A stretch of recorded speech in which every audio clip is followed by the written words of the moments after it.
Rick Byrd, our guest this morning, and Rick, this coming Thursday night, MTSU at home, and then you go to Kansas a week from tomorrow night. Congratulations on that. But I mean, middle, we had Kermit in last month, right? Kermit Davis. Sure did. And that, I like the fact you guys. I know y'all played like 8 times last year.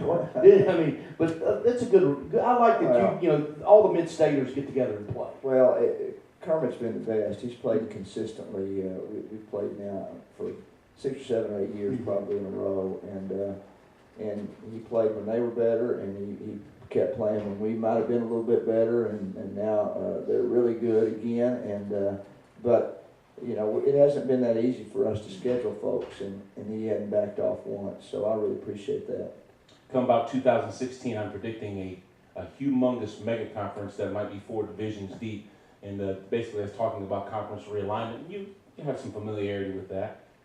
You and your rivalry with Lipscomb, a little bit tainted now that they're moving on to another conference or whatnot, but I mean, obviously you still have to contend with that. What is that? Is it difficult for your team to deal with teams coming in and out, or you yourself leaving and going to different conferences? We've just moved to the OVC, so we were the Atlantic Summers our only home for about 10 years, and when we got in a conference in Division I, and you know, it's difficult. I read a great piece by Dana O'Neill the other day about how the Ivy League has been the same since Grover Cleveland was president or something. And, no, it's Grover Cleveland. And how great He's a great pitcher. How great that was. It's very confusing for even the biggest sports fans anymore.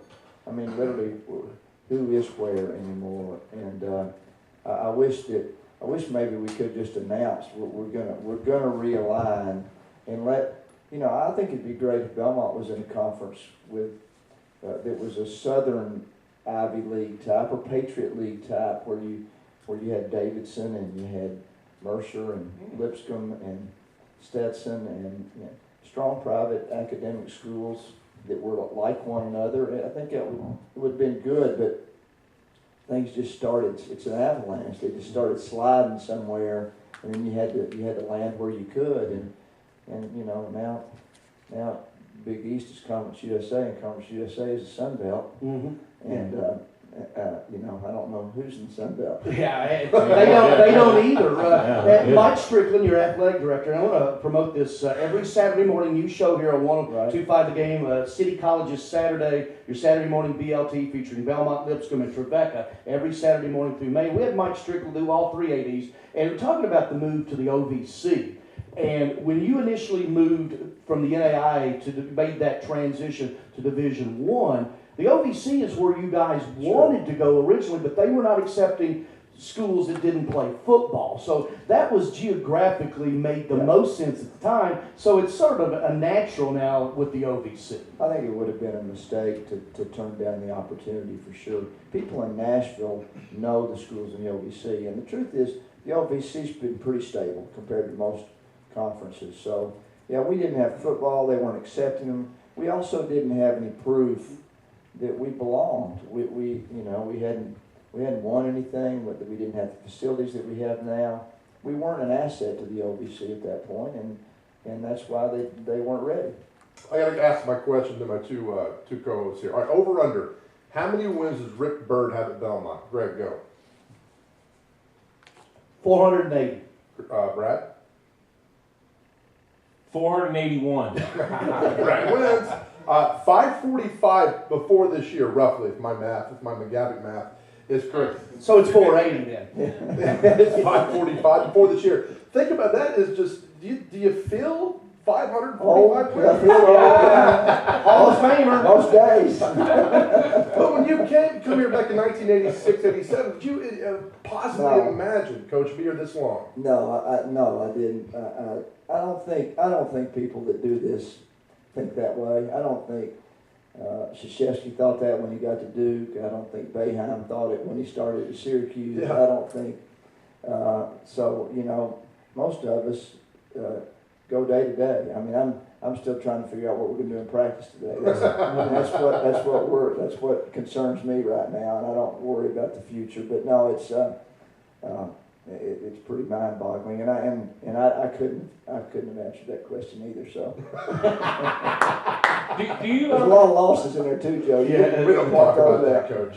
Coach Bird, do you have players that have played for you before come back and talk to your present squad?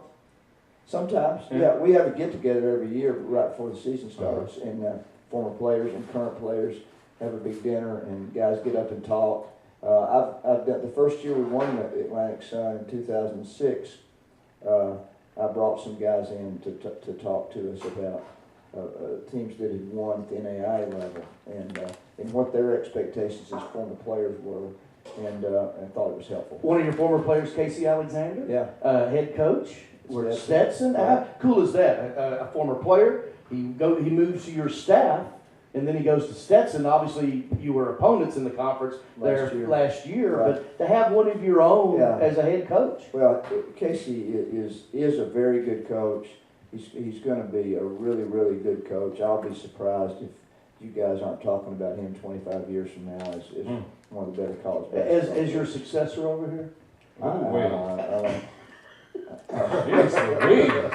don't know. All right, Coach, we're going to ask you some It could rapid, be any day. some rapid Are you going fire to ask the questions. same questions you just asked? Zach? Maybe not. Because I still haven't figured out which movie I tried at. So, Well, okay, what's your favorite sports moment? I think there's I don't know if we can have ties or not. The game we played Lipscomb at Vanderbilt and had 16,000 people back in 1990 was unbelievable. But I think probably beating them in Johnson City in 2006 to go to the NCAA tournament, overtime game, great game. Could have been them as easily as it could have been us. Right. When you've gone through a bunch of 40-point losses and made the move from NAIA to Division I, you don't know if you'll ever be in that moment. So that would be my choice. Loss that hurts the most. I don't know if the Duke loss in the tournament hurt the most, because I think we surprised a lot of people and it was a great moment for Belmont that night. But probably in retrospect, knowing what it could have been for us, it probably didn't hurt the most that night.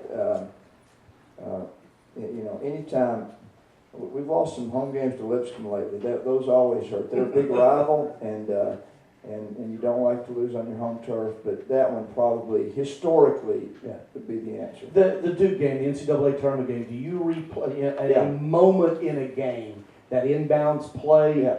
Do you Several things. Several things. Do you replay those things because you had a chance to win it with a play? Well, you learn from them, hopefully. And we had a lead, 1 point lead with the ball with under a minute to go, and they called a timeout, and I put an offensive team in the game.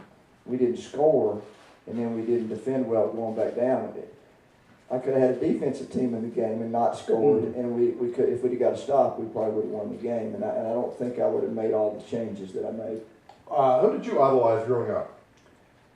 Mickey Mantle was my favorite athlete, for sure. Walt Frazier for the New York Knicks was a big favorite of mine, basketball player. I think as a coach, though, John Wooden was his heyday when I was a young man watching college basketball. Favorite Vince Gill song? Golly. When I Call Your Name was his first huge hit. It's a great country classic song. He's got a lot of others that people don't even know about, really, but I think that one still would be it. And you made your TV debut with that video with George Jones. Was that your first video with Vince? First one with Vince. I actually Sawyer Brown came to Belmont and did a video one time right after I got there, and they needed some guys to just play pickup, and so oh, really? I don't think that exists anywhere. We'll find it. It was before the digital age. It's on film somewhere, Joe. Excellent. Last question, favorite vacation spot? Oh gosh, Jackson Hole, Wyoming. Nice. It's cool. They filmed Rocky IV there, by the way. Just let me know. In Jackson Hole? Yeah. I had no idea. Well, Jackson Hole features that mountain range that looks like an Indian sequence. Yeah, the Teton. The Teton, that's the Sleeping Indian. Yeah, That's actually across from the Tetons. Went snowmobiling with Ray Childress up there. Oh yeah, It's beautiful. The one last question, Willie. Your alma mater hired a football coach this morning, Butch Jones. What do you think about? Yeah. I don't know about much about him. I'm getting confused with the former North Carolina coach. Butch So Davis. is everybody else today. Butch Davis, Butch Jones, Butch Jones. Rick Byrd, everybody. I know you got Thursday night at Allen Arena, MTSU. Big game Thursday night. Thursday night at the Curb Event Like I said, the Center. Curb Event Center. We play Allen Fieldhouse in Kansas on That's Saturday. Well, you need to get on Vince Gill for not telling you that he was singing at the Curb Event Center because he was there I last had night no for an idea. event. You need to call him and get When I on. left the arena, I saw everything. I thought there was a setup for something, but I had no idea what That was your going buddy. on. Yeah. Well, he's too big these days. Yeah. I mean, once he made your own show, he won't talk to me anymore. Yeah, Exactly. well, how did Rick do against the guest picking Oh, I against did Vince? really good. Did you beat them? Yeah. Oh, okay, thank you. Thank you, Rick. Rick Byrd, everybody.